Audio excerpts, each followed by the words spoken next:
Vamos a orar y vamos a presentar a nuestro conferencista de esta tarde. Abinu, estamos aquí delante de ti para decirte que en lo que a nosotros respecta, hicimos nuestra parte.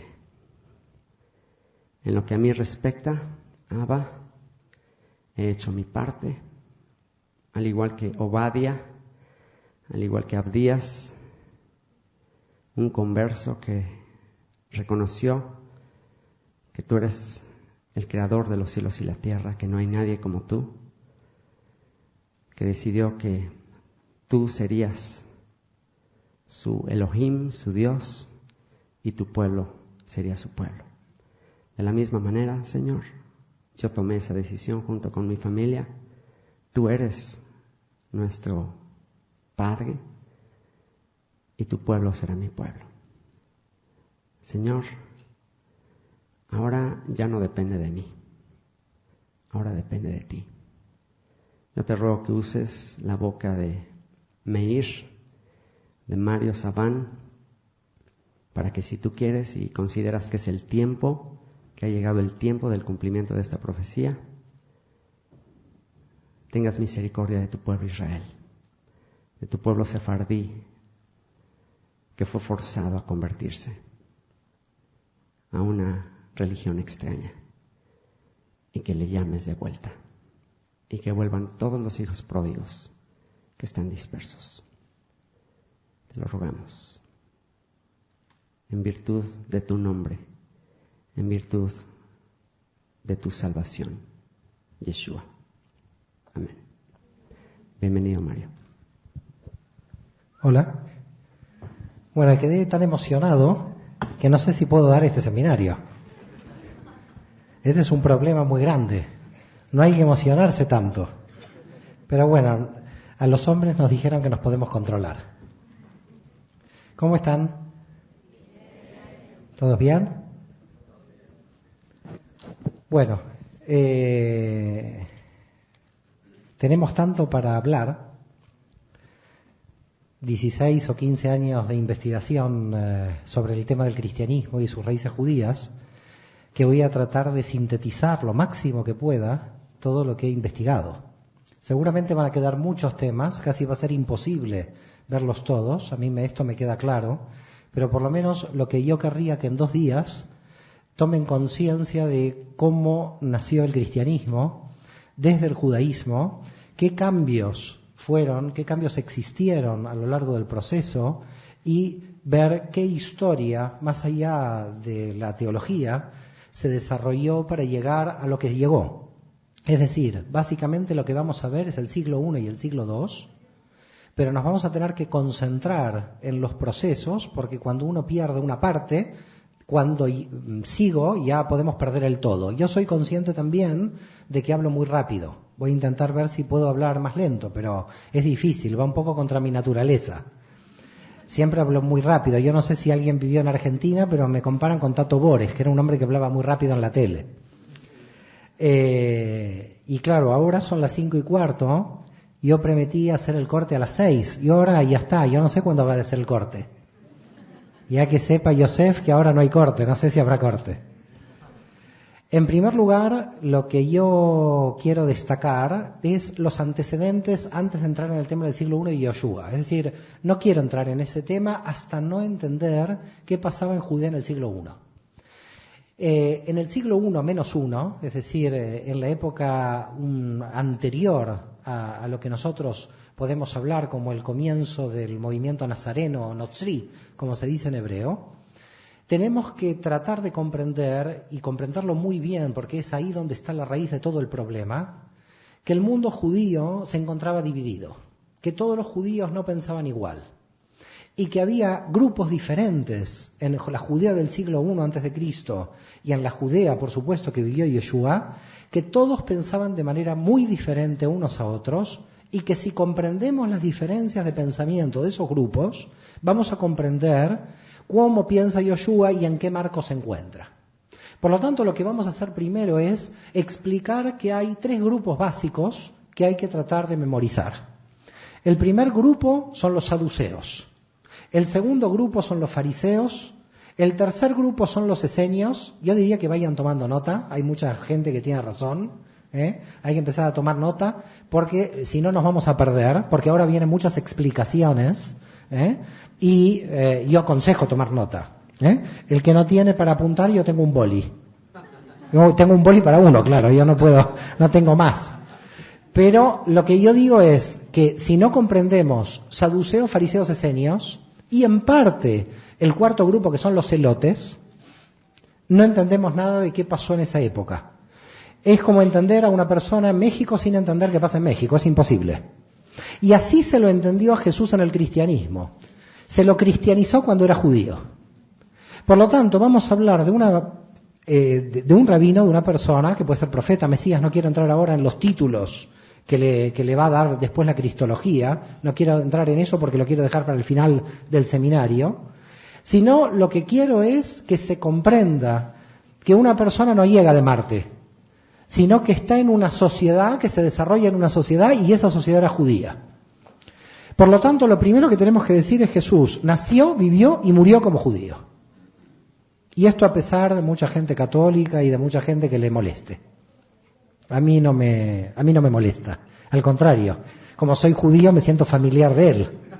Como me dijo una persona en el País Vasco, que yo estoy viviendo en España, qué lástima que Jesús no fue vasco.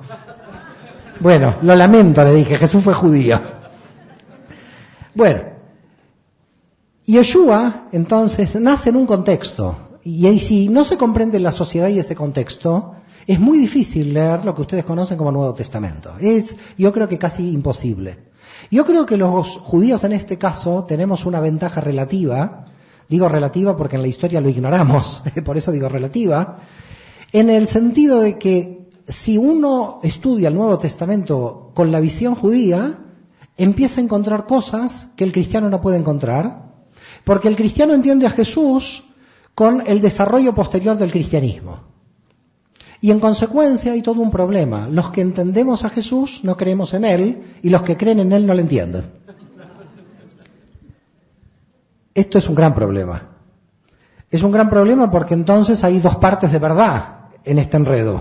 Un enredo que ya duró 2000 años y que debería ir terminando. Y la idea entonces es cómo pensaba cada uno de estos grupos. Los saduceos, los fariseos, los esenios y los celotes. Voy a empezar con los saduceos. Empiezo con los saduceos porque eran la clase más alta. Y por lo tanto lo que vamos a hacer es analizar el grupo de poder. Para Flavio Josefo, uno de los grandes investigadores judíos, que ahora los judíos decimos fue un gran investigador, en la época fue un traidor a la patria. Ya después vamos a ver quién fue Flavio Josefo. Así que fíjense que los traidores, 2000 años después, pasan a ser grandes historiadores. El gran historiador Flavio Josefo, para la época traidor a la patria, lo que dice es que los saduceos eran 10.000 judíos de Jerusalén. Uno puede decir ¿cuánta gente? ¿Cuánta gente más o menos? Porque había 5 millones de judíos. Con lo cual, cuando hablamos de 10.000 saduceos en Jerusalén, estamos hablando de una minoría de personas que dominaban prácticamente todos los resortes del poder. Vamos a analizar esto ahora. Me gustaría que traten de comprender qué demografía había en judía, tanto en Judea como en la diáspora. Aunque míticamente, Yosef lo dijo muy bien, los judíos comenzamos la dispersión en el 70, esto científicamente es un poco mentira. Los judíos teníamos la dispersión antes. No quiero ir contra Yosef, pero la idea de que en el 70 empezó la dispersión no es correcta, sino Pablo a quién encontró.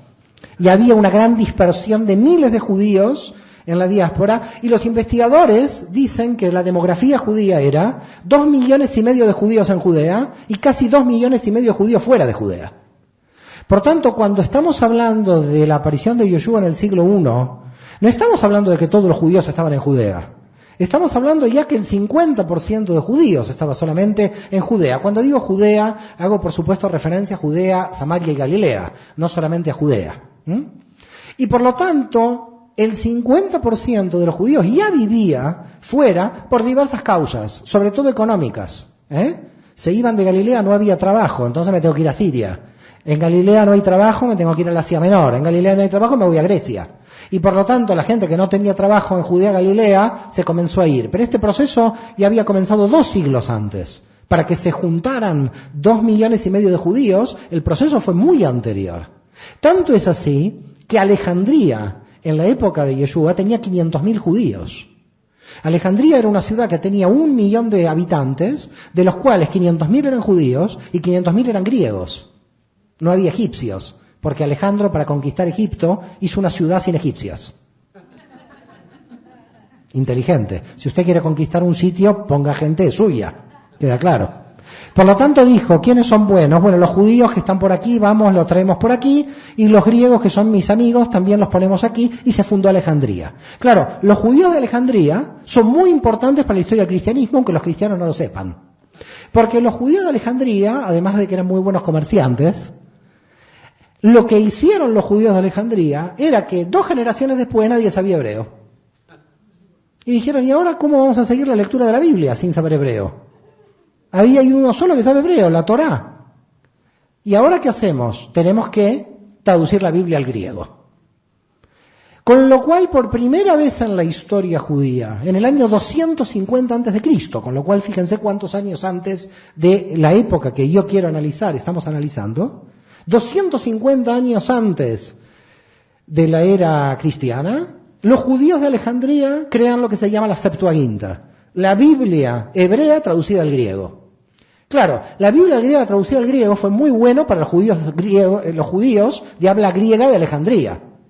Pero se cometieron una serie de errores de traducción al pasar la Biblia del hebreo al griego, que esto hizo que después, cuando el cristianismo cogiera la Biblia en griego y no en hebreo, se armara un problema con el judaísmo inicial, que ya verán tela marinera, como se dice en España, en el embrollo en que nos metieron. Les voy a, por ejemplo, comentar solo un problema de traducción que generó lo que generó, para que tengan una idea. Pero voy a coger un solo problema de traducción, porque si no, es imposible hacer todos los problemas de traducción hoy en este seminario. Pero para que vean qué problema, aunque sea con uno, sucedió cuando la Biblia pasó al griego.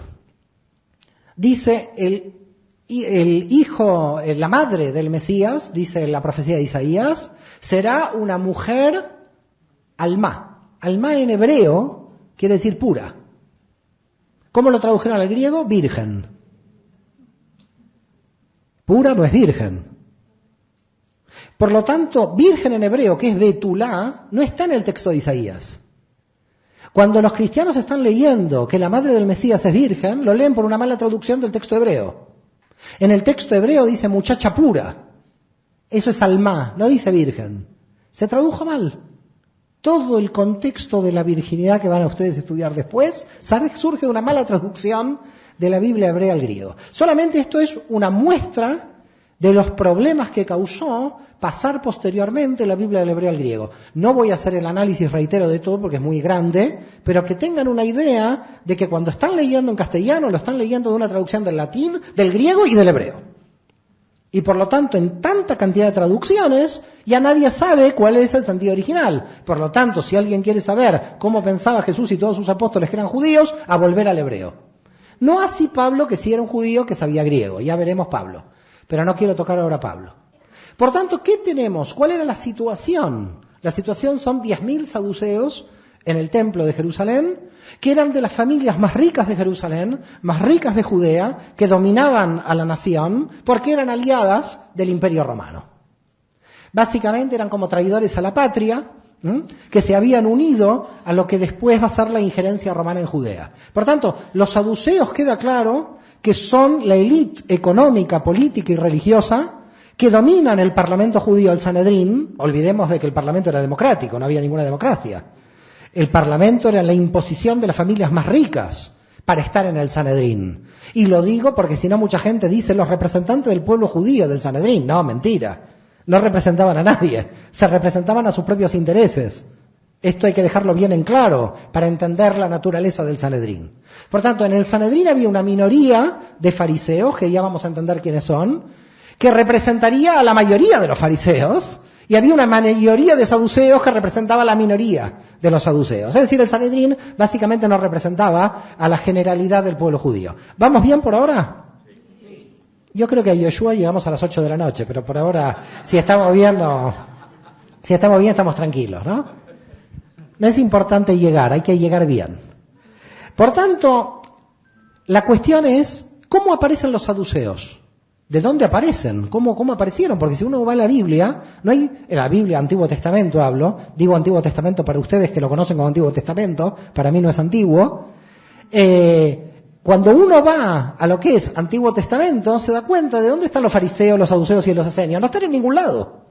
Entonces la pregunta es si en la historia bíblica judía no están estos grupos, ¿cómo aparecieron estos grupos dentro de la historia judía? Hay que remontarse al año 175 a.C. para entender cómo aparecieron estos grupos. En el 175 a.C. comenzó la rebelión de los macabeos. ¿Conocen la rebelión de los macabeos? Algunos la conocen, otros no sé, pero vamos a tratar de explicar rápidamente qué pasó. La cuestión es que cuando Alejandro Magno conquistó Judea pasando por Egipto, eso quedó bajo el dominio del imperio helenístico de Alejandro Magno, que cuando murió pasó a ser parte del gobierno greco-egipcio. Es decir, los egipcios o greco-egipcios, generales descendientes, los generales descendientes de Alejandro Magno, dominaban Judea. En una serie de guerras entre los propios generales, esto es típico, en América Latina conocemos esto, pero estamos hablando de 2100 años atrás. Los generales de Alejandro Magno se fueron peleando hasta que el gobierno greco-sirio conquistó Judea. En definitiva, Judea pasó de manos de los greco-egipcios a los greco-sirios. Y cuando los greco-sirios entraron en Judea, quisieron imponer el paganismo griego. Y dijeron, ahora vamos a poner dioses en todos lados y todo el pueblo judío tiene que adorar a los dioses. Esto es lo peor que pudieran hacer. Porque cuando en la ciudad de Modín pusieron a un dios griego, se levantó la familia de los asmoneos y comenzó la guerra macabea. Se levantó el pueblo judío en una guerra de 33 años, hasta el año 142 a.C. Con lo cual, del 175 al 142 a.C., hubo una guerra del pueblo judío para liberarse del poder extranjero. Hasta que en el año 142 a.C., Judea se declaró libre e independiente del poder griego. Y volvió a obtener la independencia que había perdido cuando Nabucodonosor había conquistado Jerusalén en el 586 a.C. ¿Me siguen o estamos ya perdidos? Algunos perdidos, otros me siguen. Bueno, si al final del seminario quedó uno que me siguió, ya vale. Ya vale todo el seminario. Por tanto, ¿qué tenemos? Los macabeos entran en Jerusalén. El ejército judío contra los griegos entra en Jerusalén. Milagro. ¿Qué pasó? ¿Lo recuerdan? Hanukkah, las 8 velitas. ¿Qué pasó entonces? Se liberó el templo de Jerusalén. Pero esto que vemos Hanukkah, que todo el mundo festeja y estamos todos contentos, creó un problema político brutal. Cuando los macabeos con el ejército judío entraron en Jerusalén, los sacerdotes del templo le dijeron, ahora tenemos que buscar al rey de Israel, que tiene que ser descendiente de David. Y los macabeos no eran descendientes de David. Y los macabeos dijeron, nosotros luchamos 33 años por el pueblo de Israel. Y ahora no podemos ser los reyes de Israel porque unos sacerdotes del templo quieren buscar al descendiente de David. ¿Qué pasa cuando el Tribunal Constitucional en un país está en contra del gobierno? Lo cambian. El gobierno lo borra. Y entonces hace que el poder legislativo esté a favor y el poder judicial a favor del poder político. Esto lo conocemos de hace siglos. ¿Qué hicieron los macabeos cuando vieron que estos sacerdotes del templo se oponían a la autoridad macabea? Diciendo, vamos a buscar el descendiente de David, que tiene que ser el rey de Israel real. Los macabeos dijeron, ¿qué me importa si no soy descendiente de David? Yo quiero ser rey de Israel. Por tanto, los macabeos se impusieron como los reyes de Israel. Y siguieron gritando los sacerdotes. Me gritan mucho, saco a los sacerdotes. Los volaron a todos los sacerdotes del templo. Adiós a los sacerdotes. Voy a poner sacerdotes míos en el templo de Jerusalén. Y se creó un grupo de sacerdotes adictos al régimen. Estos son los saduceos. Los saduceos nacen cuando el ejército macabeo conquista Jerusalén y los sacerdotes del templo no reconocen la autoridad de los macabeos porque buscan a un descendiente de David. Y por lo tanto, los saduceos son aliados permanentes de todo régimen político, como cuando los macabeos desaparecen y pasan a Roma, que ya lo veremos, van a ser adictos al régimen de Roma. Quiere decir que son sacerdotes ilegales del templo. No son legales, son impuestos por los macabeos. ¿Y dónde se van los otros? Los originales. Hay alguien que me dice que los matan. Algunos los mataron, pero otros huyen. Se van a Qumran. Nacen los esenios. Los esenios, los judíos del desierto de Qumran, son los verdaderos sacerdotes del templo de Jerusalén, que se fueron a Qumran para escapar de la política nefasta de conquistar y dominar el templo. Los esenios van porque dicen que vuelven a la máxima ortodoxia. Viendo que el templo está corrompido, es corrupto, ¿se conoce en América Latina algo de esto? Viendo que el templo está corrupto, entonces se van al desierto. ¿Dónde se manifestó Dios a Israel? ¿Dónde se manifestó Dios a Moisés? En el desierto. ¿Qué estaban haciendo los sacerdotes? Volvían a la conexión original. Y ahora el templo no era lo intermediario. Ahora volvemos a la relación original con Dios, que está en el desierto. Por eso volvemos al desierto. Por eso vamos a Qumran. Y vamos a Qumran a formar comunidades, y se forman 22 comunidades. Por lo tanto, los esenios tienen un prestigio. Son los descendientes también de los sacerdotes. Finalmente, vamos a pasar ahora a los fariseos, y vamos a tratar de entender quiénes son los fariseos. Porque los saduceos tenían un aspecto importante desde el punto de vista teológico. Teológicamente ellos decían que la escritura había que estudiarla de manera literal. Eran como los luteranos judíos, para llamarlo de alguna manera. A la escritura había que verla de manera literal. Y por lo tanto decían, ¿dónde está el Mesías en la Torá? Ellos hablaban de la Torá de los 5 libros de Moisés. No hablaban de profetas y salmos y los escritos. No lo tenían al mismo nivel. Cuando nosotros hablamos de la Biblia hebrea, automáticamente presuponemos que salmos, es decir, escritos, profetas y la Torá están en el mismo nivel. Eso no era la mecánica con la cual los saduceos pensaban. Los saduceos pensaban que la Torá literal, los 5 libros de la ley, eran superiores a toda la escritura. Y por lo tanto decían, ¿dónde Moisés nos dijo que tiene que venir el Mesías? El Mesías es un invento, no existe el tema del Mesías. ¿Dónde está la resurrección de los muertos? Y dicen los saduceos, ¿qué dice el texto del Génesis? El texto del Génesis dice, del polvo eres y entonces no hay resurrección, no hay nada. Esta es la única vida que hay. Esto decían los saduceos. Mucha gente me hace así. Parece que hay gente saducea. Hay gente saducea infiltrada aquí. Porque muchos hacen así, Me preocupa esto. Me preocupa, pero hay saduceos mezclados entre el público. La cuestión es que los saduceos decían, del polvo eres, al polvo volverás. El saduceo te preguntaba, ¿tú te acuerdas algo antes de nacer? No, bueno, no te vas a acordar nada después de morir. Por lo tanto, es lo mismo. Y por tanto, esta vida, que es la única, tenés que aprovecharla de la mejor manera posible. Por eso en la élite económica de Jerusalén, queda claro. Con este tipo de teología, aprovechar al máximo la vida que hay hoy, porque mañana nadie sabe lo que pasa. Como dicen en España, vivir que son 2 días. Así que parece que España también son saduceos, no lo sé. Habría que averiguar. Además de sefardíes perseguidos, saduceos. Bueno. Cuestión que los saduceos dominaban todos los resortes del poder. Pero a ese poder, el pueblo se comenzó a levantar. Ahora, el pueblo no se levanta solo. El pueblo tiene que tener dirigentes para que se levanten. Y los dirigentes son los maestros que conocen la Biblia. Aparece en el siglo II a.C. la figura del rabí, los rabinos. Los rabinos no son como hoy gente que dirige la liturgia en una sinagoga. Cuando nació la figura del rabino, fue una figura casi revolucionaria contra el templo de Jerusalén. Porque el rabino predicaba al pueblo la interpretación de la Torá. Y con lo cual el rabino comienza a tener autoridad de interpretación. Con los saduceos no hay autoridad de interpretación. Venga, usted hizo un pecado, hizo una transgresión, tráigame un cabrito, mátelo aquí y se acabó. Por supuesto, cabrito que se lo comían los saduceos. Entonces, mientras mayor pecado, más cabritos. Era un negocio increíble. Y los fariseos le sacaron el negocio.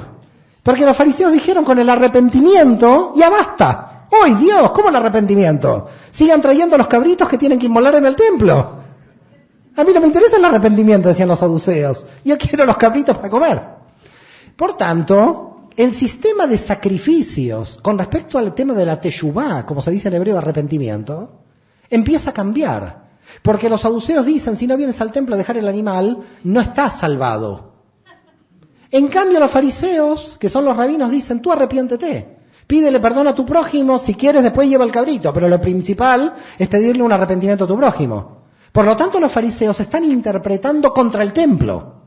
Comienza un movimiento judío, que son los fariseos, de interpretación de la Torá libre de cada uno de los rabinos frente al poder del templo.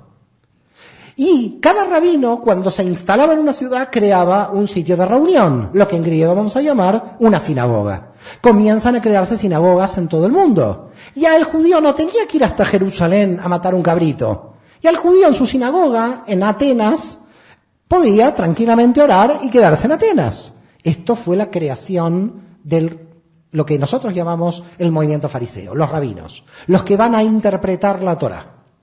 Este movimiento de interpretación de la Torá llega a varias conclusiones. Primera, va a venir un Mesías que nos va a salvar de estos corruptos. Segunda, va a destruir a todos los enemigos de Israel, este Mesías que va a imponer a toda la humanidad una paz universal, cumpliendo, por supuesto, las profecías de Isaías, las profecías de Ezequiel. Y además, el diezmo ahora no va al templo, va a la comunidad.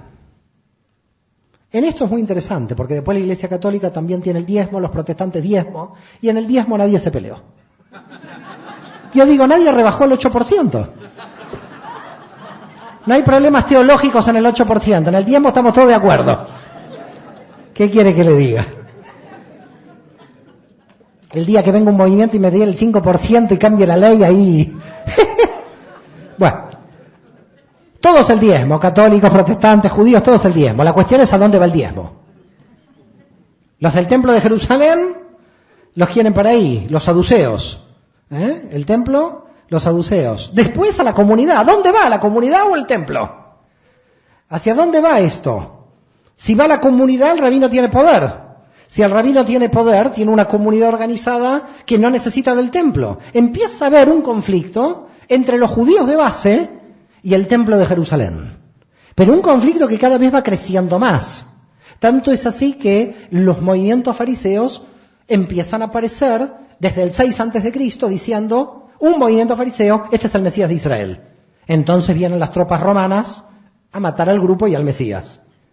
Desde el 6 a.C. al 66, en 72 años, hubo 24 pretendientes a Mesías en Israel.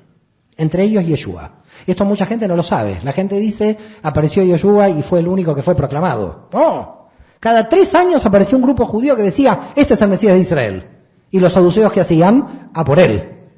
Claro, los saduceos aparecieron después, con Roma, como que fueron solos contra Yeshua. Esto es una mentira. Iban contra toda posibilidad de proclamación mesiánica dentro del movimiento fariseo. Si un rabino es proclamado Mesías, esto no era un problema religioso, esto era un problema político. Y por lo tanto, como problema político, el Mesías se declaraba rey de Israel y podía levantar al pueblo judío contra Roma y contra los saduceos. Por tanto, lo que tenemos es un conflicto muy grande de todo el pueblo judío que sigue al movimiento fariseo. Y después, finalmente, los esenios. Los esenios piensan igual que los fariseos. Piensan en la resurrección, piensan en la libre interpretación. Sin embargo, los esenios tienen dos cuestiones diferentes de los fariseos y, por supuesto, de los saduceos. No creen en el diezmo, creen en el 100% de los bienes. Esto ya cambia. ¿Quiere ser del grupo? 100% de los bienes. Yo lo digo en España muchas veces al dueño del Banco Santander, al señor Botín, pero no me hace caso. Digo el 100% de los bienes. ¿Qué pidió Yoshua al joven rico para ser perfecto? ¿Alguien lo recuerda? Eso es esenio.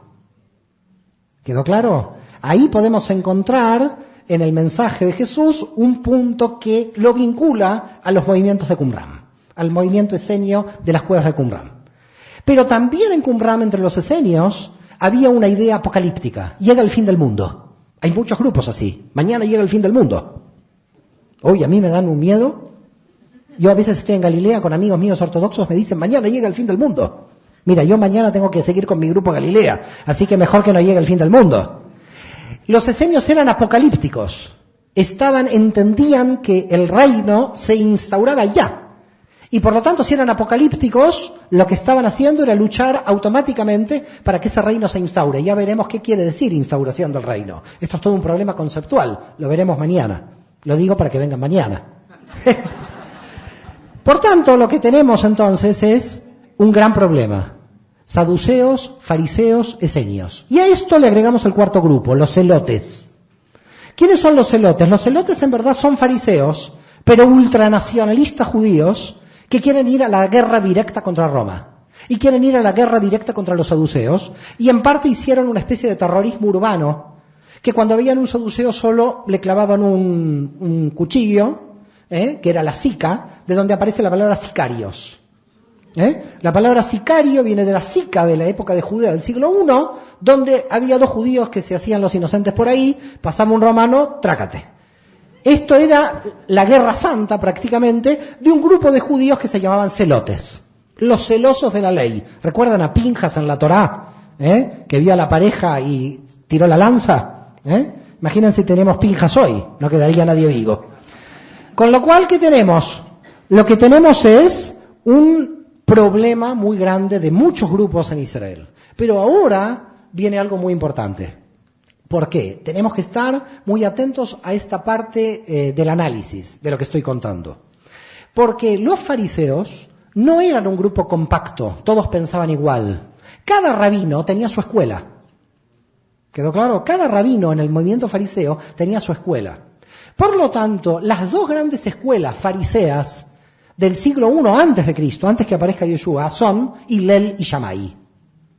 Hillel y Shammai son los que marcan las tendencias de las dos grandes escuelas del mundo fariseo. Con lo cual tenemos saduceos contra fariseos, esenios que se van a las montañas y a las cuevas de Qumran, celotes que matan romanos y matan saduceos, pero los fariseos, no un grupo en bloque, no un grupo homogéneo, sino un movimiento muy grande de gente que pensaba diferente porque cada rabino interpretaba la Torá a su manera. Esto hay que tenerlo en cuenta mucho, porque si no, cuando un cristiano lee el Nuevo Testamento no entiende nada cuando ve a Jesús enfrentándose todos los días con un fariseo diferente. Cuando uno en el Nuevo Testamento ve el rabí Yeshua enfrentándose a los fariseos, él también era fariseo. Lo que pasa es que se enfrentaba a otros fariseos que pensaban diferente porque eran otros rabinos que hacían otra interpretación de la Torá. Y por lo tanto, no es que los fariseos están contra él, están buscando la mejor interpretación de la Torá en cada debate. Por lo tanto, todo el Nuevo Testamento es un libro profundamente judío de un gran debate intelectual de la halajá de la Torá, de la jurisprudencia de la Torá. ¿Cómo es posible que de un libro de debate hayan nacido dogmas? Es una cosa increíble. Porque es un libro de debate. Es Yeshua contra los fariseos y los fariseos que seguramente son rabinos diferentes, tratando de llegar a la mejor interpretación de esta Torá. Por tanto, lo que nosotros encontramos en el movimiento fariseo son los grupos de Shammai y Hillel. ¿En qué se diferencian? El grupo de Shammai era el grupo del rigor. Los ortodoxos serían, para llamarlos de alguna manera. Todos eran ortodoxos vistos desde hoy. Pero intento poner una clasificación arbitraria moderna para que se pueda entender quiénes son los fariseos. Los fariseos de Shammai son los ortodoxos. ¿Cómo piensan, por ejemplo? Hay que descansar en Shabbat, dicen los de Shammai, pero hay que descansar tanto que si hay un enfermo que no vaya al médico, que se muera. Porque esa es la voluntad de Dios. Y dice Shammai, ¿nosotros podemos con un médico cambiar la voluntad de Dios? ¿Quedó claro? Se respeta el Shabbat a rajatabla. Y por lo tanto, la circuncisión no se puede hacer, no se puede curar a nadie. Que Dios te ayude en Shabbat. Viene Hillel y dice, pero la Torá fue dada para el hombre, no el hombre para la Torá. En el texto del Talmud del año 50 antes de Cristo, Hillel está diciendo, el sábado fue dado para el hombre, no el hombre para el sábado. Digamos, lo que después va a decir Yoshua en el texto del Nuevo Testamento, aparece en Hillel en el 50 antes de Cristo y nosotros los judíos lo tenemos en el Talmud. Por lo tanto, cuando Yeshua está diciendo eso y el cristiano lo lee, no está contra el judaísmo. Está en la escuela de Hillel. Porque Hillel decía, si alguien se enfermó, hay que ir a curarlo. Hay que llamar al médico. Las discusiones entre Hillel y Shammai es, ¿qué hacemos? ¿Se cura a alguien en Shabbat o no? ¿Qué discusiones son esas? Uno lee el Nuevo Testamento y ¿dónde están estas discusiones? Y Yeshua curándole un enfermo y otros fariseos diciéndole no se puede curar. Esta es la copia, unos años después, de los mismos debates que 70, 80 años antes Hillel y Shammai habían comenzado. Pero entonces, ¿por qué había tantos rabinos? Porque había rabinos que estaban en el medio. Rabinos que se acercaban a la ortodoxia en algunos temas y rabinos que se acercaban a la ala más liberal en otros. Y entonces ahí nos vamos a acercar, por ejemplo, a un pensamiento de Yoshua interesante. Porque, por ejemplo, cuando nosotros analizamos el tema de la misericordia y de que no matan a la adúltera, está aplicando las leyes flexibles de Hillel, porque tiene misericordia. Pero cuando va al divorcio, ¿qué dice Yeshua? Solo por adulterio. Es muy riguroso. Entonces, a veces no se entiende. ¿Por qué? Porque cogía algunas ideas de Hillel, otras ideas de Shammai, y otras ideas de los esenios cuando pide el 100% al joven perfecto. Por tanto, cuando aparece Yoshua no lo podemos encajar en una escuela, porque está creando su propia escuela. Podía crear su propia escuela porque todo rabino estaba creando su propia escuela. Cada uno estaba interpretando la Torá como quería interpretarla. El problema no era la interpretación liberal o libre de cada rabino. El problema es cuando un rabino, su grupo decía, este es el Mesías. Ahí entraba el problema político. Pero mientras el rabino interpretaba y nadie le diga que era el Mesías, todo estaba muy tranquilo. Seguían las discusiones entre los fariseos, porque no se entraba en el terreno político. Son las 6 menos cuarto y a mí me queda 15, 20 minutos para explicar el judaísmo en Jesús. Y recién entendemos qué pasaba en Judea en el siglo I. Bueno, se entiende algo de lo que pasaba en Judea, por lo menos. Con esto ya estoy contento. Ahora sí voy a entrar un poco en materia, es decir, ya conociendo qué sucedía en Judea en el siglo I, que aparezca un rabino que no aparece automáticamente, porque viene cogido de la mano anterior de su primo. ¿Recuerdan quién era? ¿Alguien lo recuerda? Bueno, yo lo llamo Yohanan, porque lo llamo en hebreo, pero está bien. Es el mismo nombre. Juan. Las características de Juan son esenias. Todas las características del movimiento. Primero, el ámbito geográfico. Juan está en el desierto. Es más, cuando uno va al sitio donde dice la tradición que se hacían los bautismos de los esenios, que de alguna manera es básicamente la base fundamental de Juan, de Yohanan, que son los bautismos. El sitio de bautismo en Israel del Jordán está muy cerca del Mar Muerto, casi al lado de las cuevas de Qumran. Decir que Juan no conocía Qumran es prácticamente decir una mentira. Juan no solamente tenía que conocer Qumran, sino que además la comida que comía Juan, como dice el texto, aparece entre los restos en Qumran. No se puede encontrar más relaciones entre Juan y Qumran. Con lo cual queda claro que los judíos esenios de Qumran son los que le van a dar la base ideológica a Juan a crear ese movimiento bautista inicial, en el cual, cuando Juan, ya sabemos, desaparece por la muerte, va a coger ese movimiento Jesús. Pero Jesús no se queda en el desierto, se va a Galilea. Esto es muy importante ver este cambio geográfico. Hay gente que no lo ve. Dice Juan Jesús y creen que están predicando en el mismo sitio.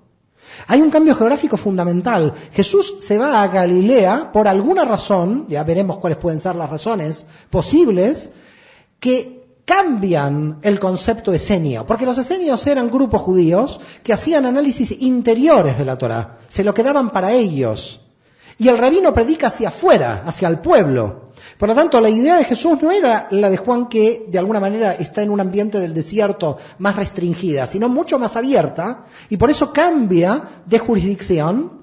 Y también la segunda posibilidad y razonamiento del cambio de jurisdicción es que probablemente quería estar lejos de Jerusalén, donde estaban los problemas políticos.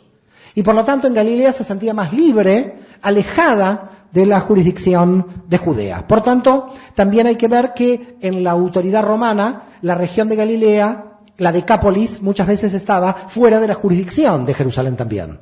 Por tanto, a veces el procurador de Judea no tenía injerencia sobre Galilea. Y ahí también podría haber otra razón. Lo cierto es que por todas estas razones que estamos analizando, Yeshua aparece en Galilea, en toda la región que ya vimos, Cafarnaúm, la aldea de Naúm y Magdala, predicando.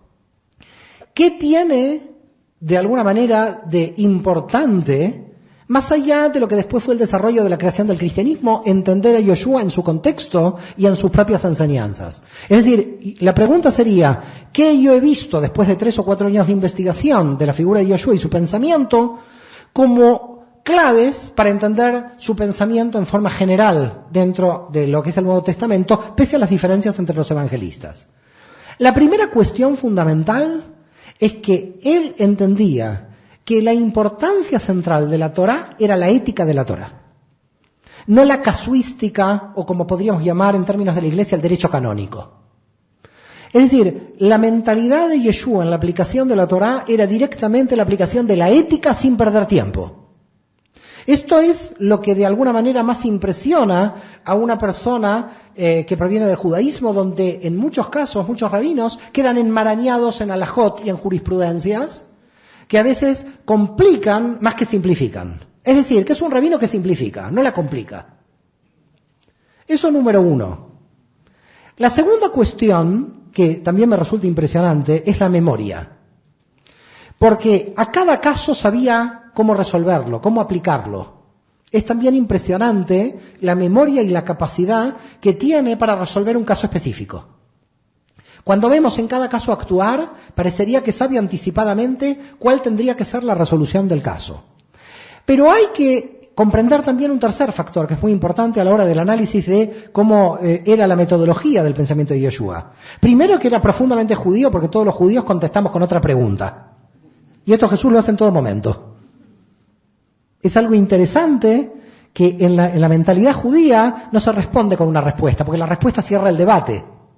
Por tanto, para abrir el debate hay que volver a preguntar. Y siempre vuelve a preguntar. Y uno dice, qué judío, qué impresionante. Hay un chiste en el mundo judío que a un judío le preguntan, ¿por qué los judíos preguntan tanto? ¿Y por qué no? Dice él. Por tanto, lo que vemos es un concepto casi de pilpul, es decir, de intercambio intelectual, de debate intelectual para el mejor conocimiento de la Torá. Y hay muchos casos increíbles en la aplicación práctica de la Torá en cuanto a cómo ir al núcleo central. Es decir, a mí me impresiona siempre cómo va el núcleo central con el buen samaritano, en el sentido que él es el que hace misericordia.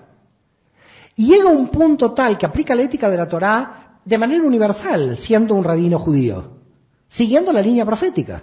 Siguiendo la línea profética la aplica de manera universal. Después Pablo la va a llevar hasta sus últimas consecuencias, esa idea universal, a la práctica. Pero él está aplicando una idea universal en el sentido de que el samaritano, que es de alguna manera el archienemigo de Israel, porque con los samaritanos no había buena relación. De hecho, los samaritanos a Jesús por judío le impiden entrar en una ciudad. No sé si han leído profundamente el texto del Nuevo Testamento, que Jesús con los apóstoles, todos ellos judíos, los samaritanos no lo dejan entrar en una ciudad, porque son judíos. Quiere decir que Jesús sufre la discriminación antisemita por parte de los samaritanos. Pese a eso, pese a sufrir discriminación de los samaritanos, Jesús la parábola la hace del buen samaritano. Esto cambia toda la perspectiva. Del que me está a mí discriminando, porque no me dejó entrar a su ciudad, porque soy judío, yo a él lo pongo como modelo a seguir en un caso de misericordia. Esto es muy fuerte. Lo que pasa es que es muy fuerte la extrapolación a hoy. Porque la extrapolación a hoy, que yo la hice en la Universidad Católica de Valencia, es, si pasa un cardenal de la iglesia y no cura el herido, pasa un diácono, no cura el herido, y pasa un judío y sí lo cura, ¿cuál es el misericordia? Ojo que eso se puede utilizar de 1000 maneras. Cojan cualquier nacionalidad y cualquier forma de discriminación, cámbianlo por el samaritano y tienen ahí un problema político. Y la tercera o cuarta cuestión que estamos viendo es que en verdad también encontramos en las enseñanzas de la Halajá de Yoshua puntos importantes relacionados no solamente con la justicia social de Isaías, sino también en el terreno político, de la denuncia política. Por ejemplo, cuando va y da vuelta a las mesas de los cambistas, lo que está haciendo es una denuncia política. El templo se está usando como un centro de corrupción. Y por lo tanto yo doy vuelta a la mesa de los cambistas. ¿Esto lo hace porque tiene algo especial? No, lo hace porque todos los fariseos veían que estaba corrupto el templo. Y de alguna manera él pertenece a ese movimiento fariseo contra el templo. Voy a empezar a entrar en la cuestión de la escritura, pero me gustaría ir a algún texto ya los textos para tratar de analizar un poco lo que estamos explicando. Lo voy a decir rápido, algunos textos los sé de memoria. Voy a ir a un libro que se llama de Levi ben Alfeo. ¿Conocen a Levi ben Alfeo? ¿Alguien lo conoce? Bueno, quizás lo conocen como San Mateo. El judío Levi ben Alfeo, a mí me gusta decir el judío Levi ben Alfeo porque así lo llamaban al pobre hombre. Si a Mateo le decíamos Mateo ni se enteraba. El judío Levi ben Alfeo, que ustedes lo llaman Mateo, pero le han cambiado el nombre. Levi ben Alfeo, que escribe, ya sabemos que escribe, el Evangelio de Mateo, escribe que dijo el judío Jesús. Por lo tanto, Levi ben Alfeo, que es judío, escribe que otro judío dijo, capítulo 5, versículos 17 a 20 de Mateo, no penséis que he venido a abolir la Torá ni los profetas. No he venido a abolir, sino a dar cumplimiento. Porque en verdad les digo que ni una yut de la ley pasará hasta que sucedan todas las cosas. Y está diciendo que él observa la Torá. ¿Dónde está la ley de Cristo de la Edad Media? ¿Dónde está la Trinidad? ¿Dónde está la inobservancia de la ley? Está él como rabino diciendo que viene a observar la ley. Y lo está diciendo en el Nuevo Testamento y 2.000 millones de cristianos en el mundo lo leen. Ahora, ¿qué leen ahí? Están leyendo que observa un rabino la ley. Si siguen a Jesús, la pregunta mía en la investigación es, hay una religión que dice que sigue a Jesús, pero no cumple con la ley, que es lo que dice él. Lo cual, yo hace 10 años entré en la locura de aquí mi amigo, mi clon cristiano, yo soy su clon judío. Estamos como clonados. La genética hace mucha cosa ahora. Con lo cual, la cuestión es, ¿cómo es posible? Yeshua de Nazaret como rabino está diciendo que viene a observar la Torá. Y la Torá no está siendo observada. Entonces, aquí hay algo que no cuadra. ¿Qué pasó 2000 años en el medio? Está diciendo que viene a observar la Torá. Bueno, hasta ahí uno se podría enloquecer un poco. Entonces uno dice, yo al judío Levi ben Alfeo no le creo nada. A Mateo no le creo nada, me voy a ir a otro lado. Me voy a ir al judío Mordejai ben Yohanan. Ahora ya saben de quién puedo hablar. De San Marcos. Mordejai, Juan es el ben Yohanan. Mordejai es el primer nombre, San Marcos. En Marcos capítulo 12, versículos 28 a 32, aparece un sofer, un escriba que se encuentra con Yeshua y le dice, Rabí, ¿cuál es el principal mandamiento de todos? ¿Y qué dice Yeshua? Lo voy a decir en hebreo. Shema Israel, Adonai Eloheinu, Adonai Echad. Escucha Israel, Adonai nuestro Dios, Adonai es único. ¿Dónde está la Trinidad? ¿Quién inventó la Trinidad? Se inventaron en los concilios. 4 siglos después, 3 siglos después en el Imperio Romano. Uno podría decir, mira el último versículo de Mateo que ahí está la Trinidad. Pero se descubrió en un códex antiguo en 1966 en Istambul, que en ese códex la Trinidad de los 2 últimos versículos de Mateo no están. Parece que fue una interpolación después del concilio de Nicea o después del concilio de Constantinopla del 381. La cuestión es que él está diciendo el Shema Israel, lo que todos los judíos decimos en todas las sinagogas. La profesión de fe judía la está diciendo Jesús. No hay Trinidad en el texto del Nuevo Testamento porque no la van a encontrar en una posible interpolación del texto final. Y como no me convence tampoco este autor, me voy a ir a otro, ahora sí me voy a Juan, a Yohanan, y voy a leer que cuando se encuentra con la Sirio-Fenicia en el 3:22, él dice, ¿la salvación de quién viene? La salvación viene de los judíos, señores. Es increíble. Ahora ya puedo decir que miente uno. Puedo decir que mienten 2. Pero ahora están mintiendo todos. Todos me dicen que Jesús fue judío. Que Jesús pensaba como judío y que lo que estaba aplicando era la Torá. No puede ser. Indudablemente, el texto canónico de todo el cristianismo me está diciendo que ahí hay un judaísmo oculto. Que es el judaísmo de Jesús. Que Jesús era judío, que manifestó una observancia a la Torá, pero que cuando manifestó la observancia del sábado lo hacía en la línea de Hillel y curaba enfermos. Pero no creó el domingo, ni conocía a los cardenales, ni había paseado por Roma. Jesús era un judío de Galilea que estaba aplicando la Torá de manera flexible y cogiendo la flexibilidad de Hillel, porque debatía con los de Shammai, le hicieron decir 2 siglos después un montón de cosas que no tienen nada que ver con él.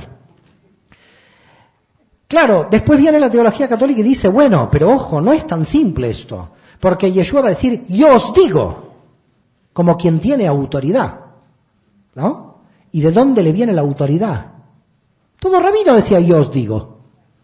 En Sanedrín 88b, que es un texto del Talmud, dice, todo rabino que exija más que la Torá es válido. El que exija menos que la Torá es inválido. Cuando él en yo os digo exige una ética mayor que la Torá, en el pueblo judío, según la tradición judía, eso está permitido. Pero la teología católica dice, no, él quiso fundar otra religión. Cuando dice yo os digo, ¿qué él dijo? ¿Yo os digo que voy a fundar una nueva religión? En ningún momento dice yo os digo que voy a formar una nueva religión. Dice, yo os digo que voy a radicalizar la exigencia de la Torah, que soy yo más exigente.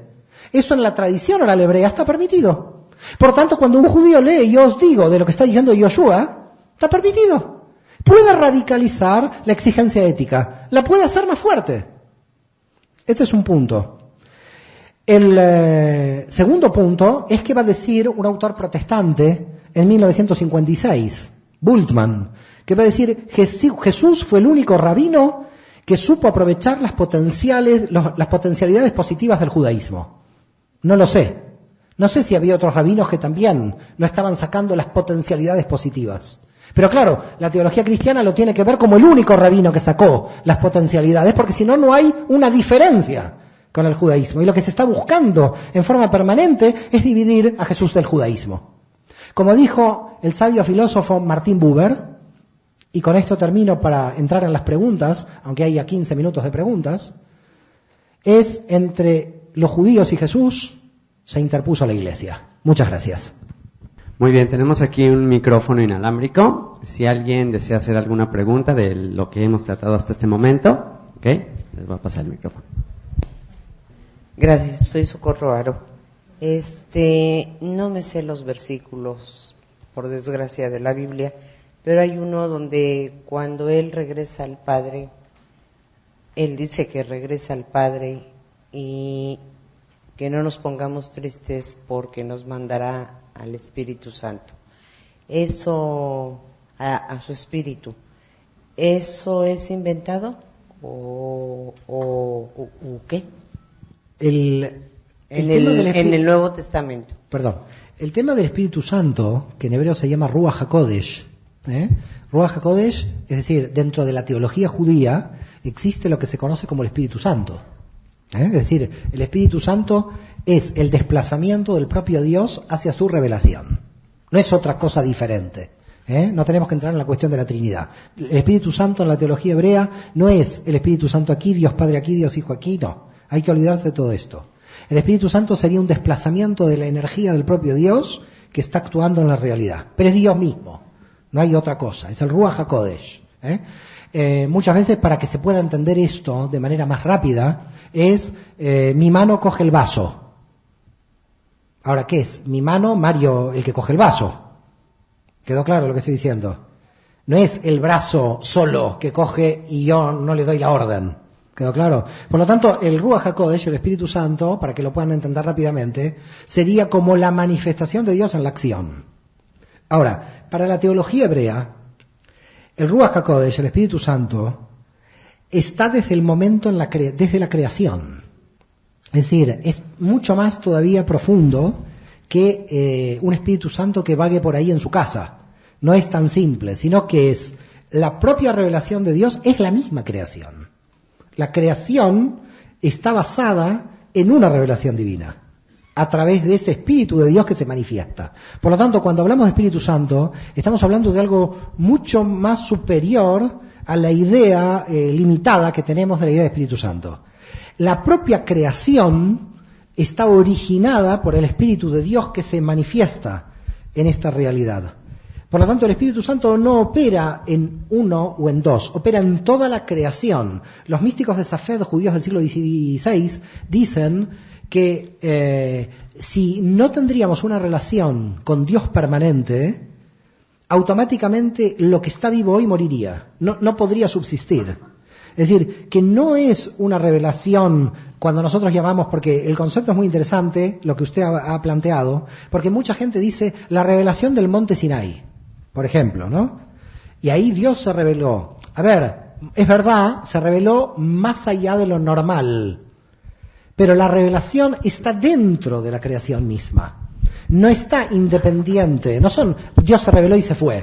Se está revelando en forma constante. Por eso los místicos hebreos dicen, si no habría una revelación constante, la creación no se podría sostener.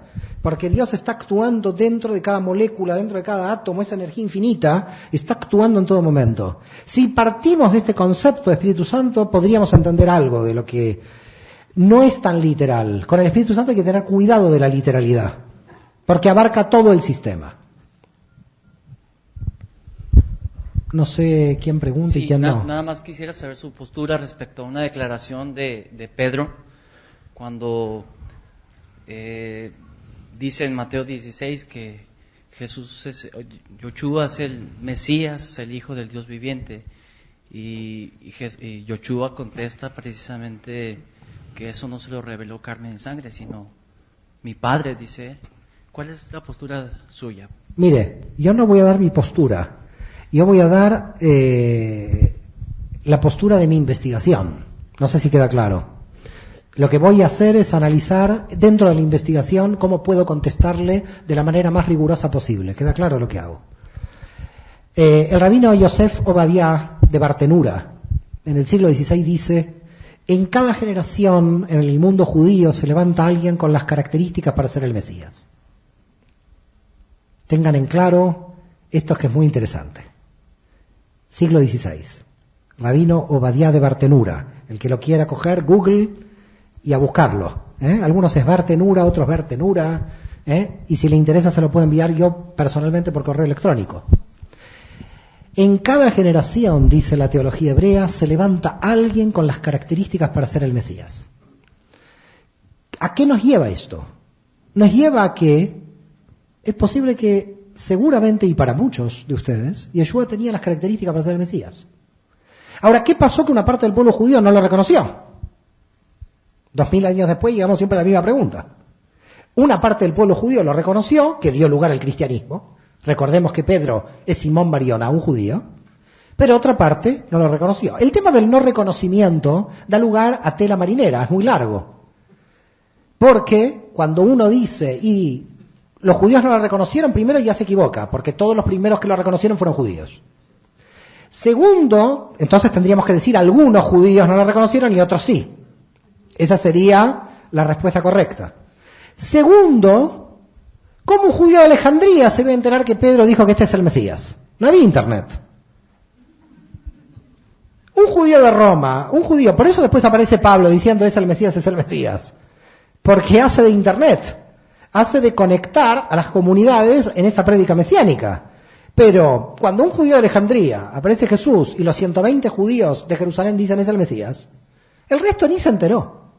Imagínense, aquí hoy decimos que el señor Yosef es el Mesías. A mí me gustaría, la verdad, porque como en cada generación hay uno, por lo menos yo quiero el mío. Si digo que el señor Yosef es el Mesías, y aquí hay más o menos quizás más de 120 personas, tenemos aquí más gente de los judíos que dijeron que Jesús es el Mesías. ¿Quién se enteró en Cancún? Nadie. ¿Quedó claro el concepto este? Es decir, lo primero que hay que analizar cuando se dice un grupo de judíos reconocieron que Yeshua era el Mesías y el resto no se enteró, porque no participó, porque no había televisión, porque no había radio, porque no había internet. Directamente. ¿Quedó claro este concepto? Es muy importante, porque si no viene la acusación general de la teología católica que dice, y todos los judíos no reconocieron al Mesías. Dígame cómo es posible. ¿Cómo llegaban las cámaras de fotos? Imposible. Por tanto, cuando nosotros vamos a la teología nos encontramos que para el pueblo judío en cada generación hay una posibilidad de que alguien tiene las características del Mesías. ¿Las pudo tener Jesús? Por supuesto que sí, pero la pregunta es, ¿por qué entonces un grupo de judíos dijo después, no lo es? Y dijo no lo es porque la visión del judaísmo con respecto a la era mesiánica no es el Mesías, qué características tiene, sino la era mesiánica. Voy a tratar de hacerles comprender que entre judíos y cristianos no hay debate, hay dos monólogos. Entre judíos y cristianos no hay diálogo, hay 2 monólogos. Y le voy a explicar cómo es el monólogo. Porque he tenido de estos monólogos cientos. 2 monólogos, el mío y el de él, claro. Y no se llega al diálogo, pero voy a explicar por qué. Porque hablamos de cosas diferentes. La persona cristiana me viene y me dice, yo te voy a convencer de que Yeshua es el Mesías. Y me da de aquí, Isaías, Jeremías, Ezequiel. Puede tener razón, pero yo no estoy hablando de eso. Yo estoy hablando de la era mesiánica. En el mundo judío no es el Mesías y sus características, sino cuál es la era mesiánica. Y si ese Mesías trae la era mesiánica, entonces sí empieza el reino. Con lo cual, ¿qué ve el judío? El judío dice, ¿hay pobreza en Somalia? ¿Dónde está el Mesías? ¿Hay guerra? ¿Dónde está el Mesías? El judío es el que ve el vaso medio vacío. El cristiano lo ve medio lleno. ¿Quién ve la verdad? Gracias a todos.